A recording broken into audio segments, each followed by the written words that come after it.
computing power and memory becoming cheaper all the time, data has become easier to interpret and analyze. This in turn has led to a demand for novel visualizations of those results. One of the most intuitive methods is in an immersive 3D environment. Interaction is as natural as a point and click with a mouse, if somewhat difficult to create. It is worth the effort, however, because data takes on a new meaning with immersion. Instead of looking at 2D building plans, you can walk around a 3D house. Topography maps become obsolete when you can study the hills themselves. Unfortunately, this interaction has its drawbacks. It is admittedly difficult to program in, and methods of interaction are limited. Our project, codenamed TablIVE, looks to expand this aspect of immersion. Currently, menuing in an interactive virtual environment, or IVE, must be done either in 3D space or placed on a wall of the environment. There are problems with each approach.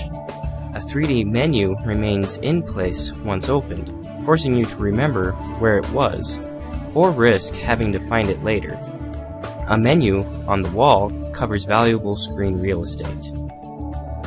TablIVE, however, presents a third option. Place the menus on a tablet PC, and you will always be able to find and access them while leaving the visualization screens completely free.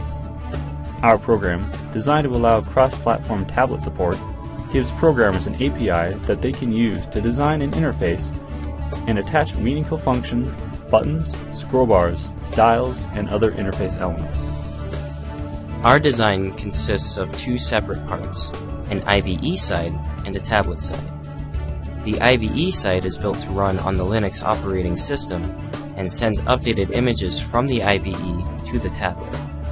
In turn, the tablet application will receive any input by the user, interpret it, and transmit it to the IVE for execution.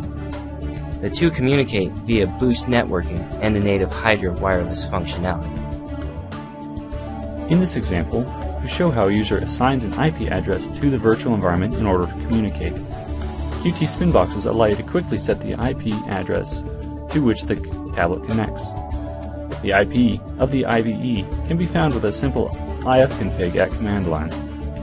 Here we have the options to display the menus on the tablet or display on the walls of the IVE, changed by a simple touch from the user.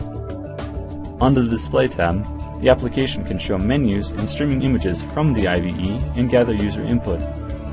This input will then be sent back to the IVE to facilitate user interaction with the software. Here we see an example of streaming video coming over to the tablet side from the IVE. Here you can see the data being received by the IVE side. It is receiving information from the tablet, such as heartbeat signals, which inform the IVE that the tablet is still functioning properly, and point clicks, which tell what the user is doing. Given the unique nature of immersive virtual environments, new methods of interaction will arise as the art of interfacing with these environments is mastered. TablIVE explores a novel approach, making 2D interaction customizable and streamlined. Thanks for watching. TablIVE was developed for the CS 426 Senior Projects course at the University of Nevada, Reno.